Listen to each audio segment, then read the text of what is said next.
Time is running out. We are just 1 week away from a potential government shutdown in Lansing. But on Monday, while visiting a school in Kentwood, Governor Whitmer said they'll get it done. We'll work through those differences and get a budget done. And I just want to make sure it gets done right and it gets done on time.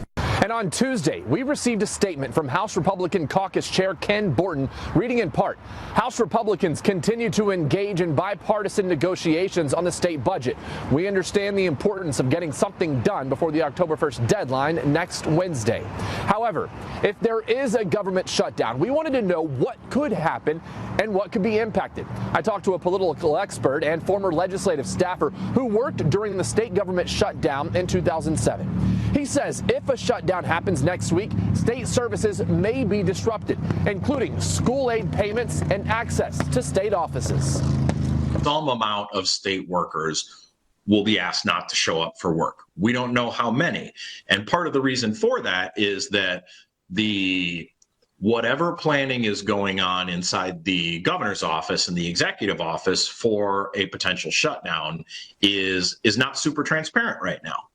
Adrian Heemond is the CEO of Grassroots Midwest. He actually staffed the House Appropriations Committee during the 2007 shutdown, which happened under the Granholm administration. He says in 2007, it was a pretty similar dynamic, but with flipped control of the legislative chambers. In his opinion, with a week to go until the deadline for a budget, planning ahead of and for a potential shutdown was further along in 2007 compared to now. Heemond notes there were steps taken in the past that haven't happened yet, like forming conference committees to hammer out a deal between the House and Senate, which have each passed their own budget.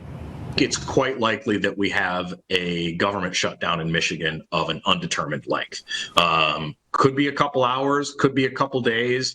God forbid, it could be a week or two. But I think that they're going to blow past the midnight deadline on September 30th. I think it's almost certain. I'm hopeful that they don't, but not much hope. The federal government also has a looming shutdown. Heemond called it a possible perfect storm of government services not working, which also depends on how long they last. If there's a federal shutdown, airports could be impacted. At the local level, so could Secretary of State branches and unemployment offices. Harkening back to 2007, Heemond says to expect prison guards to show up for work and state police to maintain a baseline public safety level. But questions remain on how many state employees will be impacted if there's no budget October.